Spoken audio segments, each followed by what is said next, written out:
बिस्मिल्लाहिर्रहमानिर्रहीम। अस्सलामुअलैकुम नाज़रीन कराम, नई वीडियो में आपको खुश आमदीद कहते हैं। जनरल आसिम मुनीर ने चार्ज संभालते ही एक बहुत बड़े चैलेंज को अपने सामने पाया है, लेकिन इस सारे के सारे मामले में अब कुछ चीज़ें हैं जो होने वाली हैं। नो मोर टॉलरेंस, यानी अब बहुत सी ऐसी चीज़ें हैं जो बर्दाश्त नहीं की जानी, और नई इस्टेब्लिशमेंट और जीएचक्यू के अंदर जो एक नई लीडरशिप आई है, उसने अब चीज़ों को किस तरह से लेकर चलना है और किस तरह से मामलात को दुरुस्त सिमत में लेकर जाना है, ये इस वक्त बहुत अहम हो चुका है। डायरेक्शन क्या होगी, लाइन एंड लेंथ क्या होगी, इस हवाले से कुछ बड़ी अहम तफसीलात हैं जो आपके सामने इस वीडियो में रखनी है।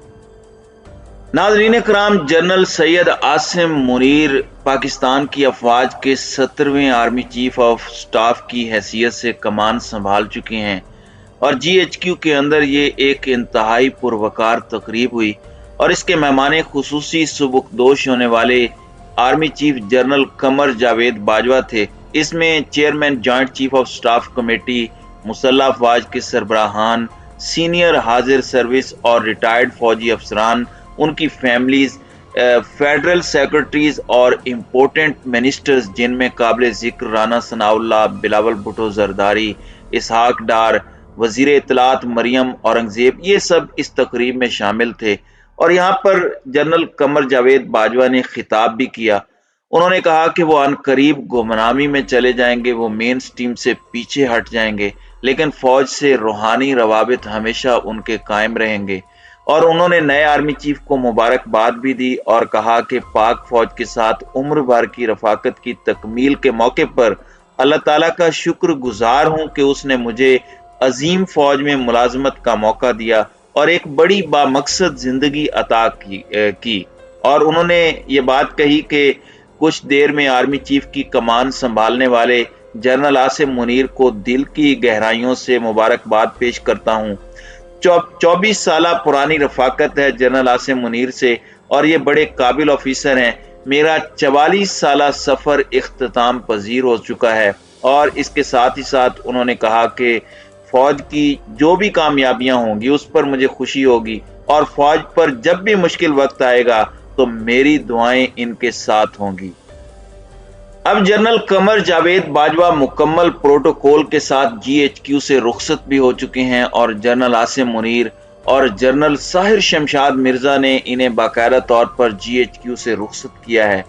सोशल मीडिया पर इस वक्त बहुत कुछ चल रहा है और बहुत सी चीजें भी इस वक्त सामने आ रही हैं, और आप देख लें कि जो मामलात हैं, जिस तरह से जनरल कमर जावेद बाजवा ने एक लेगसी 6 साल अपने दौरे इक़्तिदार कहना वैसे गलत है, मुद्दत मुलाजमत होती है। इस दौरान जनरल कमर जावेद बाजवा ने जो इस वक्त जनरल आसिम मुनीर के लिए चैलेंजेस छोड़े हैं वो बेपनाह हैं, और इस तरह के चैलेंजेस हैं जिनसे कदम फूंक फूंक कर रखना होगा। और इस हवाले से मैं आपको ये भी बता दूं, जाहिर है जो रिटायर्ड अफसरान हैं, जो रिटायर्ड फौजी जर्नैल्स हैं, उनकी राय को हमेशा से अहमियत दी जाती रही है, लेकिन रिसेंट टाइम के अंदर पिछले 8-9 महीनों में वेटरन्स हो जाएं या एक्स सर्विस मैन हो जाएं, यहां तक कि आप देख लें कि हमारे हर टेलीविजन पर जनरल आसिम मुनीर नजर आया, जनरल अमजद शुएब नजर आया करते थे। और ये वो शख्स हैं जिन्होंने इंफॉर्मेशन वारफेयर में रिटायर होने के बावजूद एक महाज संभाले रखा। इन्होंने पाकिस्तान की नजरियाती सरहदों की हिफाजत की, और रिसेंट टाइम में जब ये टीवी पर नजर नहीं आते थे तो फिर इन्होंने यूट्यूब पर एक इंटरव्यू में कहा कि मुझे डीजी आईएसपीआर ने मना किया हुआ है तो मैं नहीं जा सकता।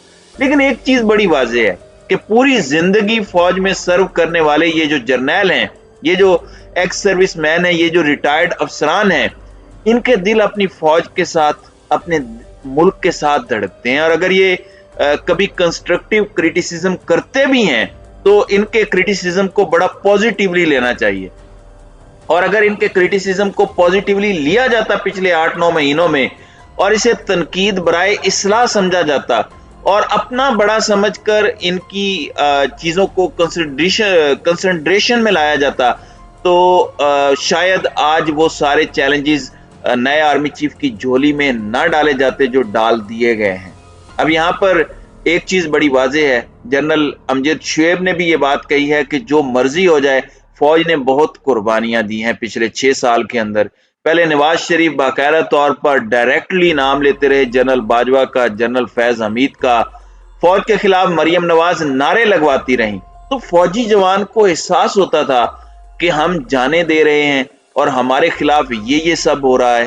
پھر جنرل امجد شعیب نے یہ بات بھی کی، آپ دیکھیں کہ جیسے ہی رجیم چینج آپریشن ہوا تو 80 سے 90% پبلک ناقد بن گئی، وہ تنقید کرنا شروع ہو گئی۔ یہ جنرل امجد شعیب بیان کر رہے ہیں کہ 90% پبلک جو ہے وہ ناقد بن گئی، اور اب جو نئی لیڈرشپ ہے اس کے لیے بہت بڑا چیلنج ہوگا۔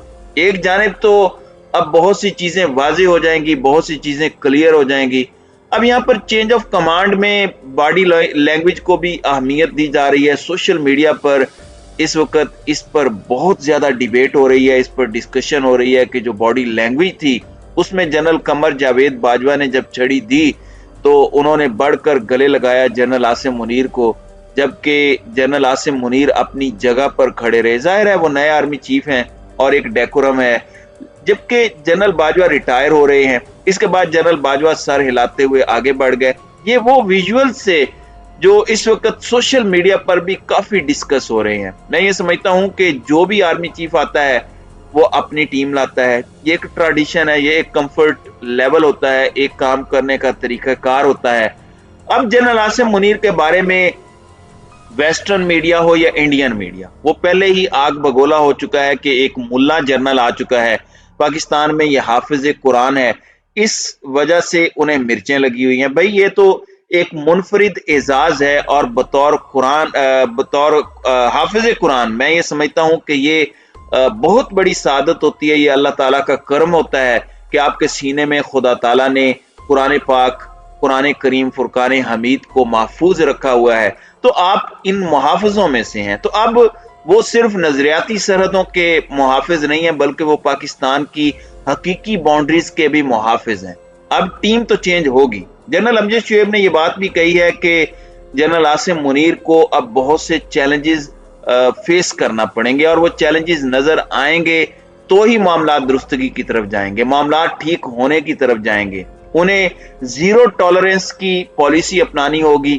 ماورائے آئین یا ماورائے عدالت اگر کوئی اقدامات ہوتے ہیں، لوگوں کے ساتھ ظلم ہوتا ہے، اور جو مختلف اسپیشل اپوائنٹمنٹ پر لوگ ہیں جو متنازع ہیں، ان سے کنارہ کشی اختیار کرنی ہوگی، انہیں سائیڈ لائن کرنا ہوگا، اور جو بہت امپورٹنٹ ترین اپوائنٹمنٹس ہیں جو میٹر بہت زیادہ کرتی ہیں، وہاں پر بھی جنرل عاصم منیر کو بہت سی اپوائنٹمنٹس اس حساب سے کرنی ہوگی کہ ان سے تبدیلی نظر آئے۔ قوم اس خلیج اور دوری کو کسی حد تک بھول کر آگے بڑھنا چاہتی ہے۔ اس وقت سب لوگ ایکسپیکٹیشنز لگائے بیٹھے ہیں، اور یہ ایک بڑا نادر موقع بھی ہے کہ چیزوں کو درست کر کے عوام کے ساتھ محبت کو بڑھایا جائے۔ دیکھیں، پاکستان اپنی فوج کے بغیر کچھ نہیں ہے۔ پاکستان کی بقا کی ضامن ہماری فوج کا ادارہ، ہماری ISPR ہے، اور دل ان کے ساتھ دھڑکتے ہیں۔ پوری قوم محبت کرتی ہے اپنے جوانوں سے، اپنے افسران سے، کیونکہ یہ جانیں دے رہے ہیں، اور یہ بہت بڑی قربانی ہوتی ہے۔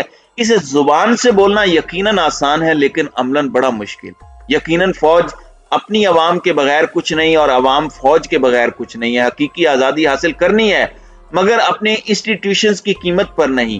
حقیقی آزادی بھی چاہیے اور ایک مضبوط فوج بھی چاہیے، اور یہ بڑا نادر موقع ہے کہ کسی کو فیور نہ کیا جائے، کسی کو آؤٹ آف دا وے جا کر کچھ نہ کیا جائے، بس اپنا کام کیا جائے اور عوام کو وہ کام نظر بھی آئے، اور جو چیزیں ہیں وہ پہلے سے بہتر ہونی چاہیے۔ تو ناظرین کرام، آپ کی اس ویڈیو کے حوالے سے کیا رائے ہے؟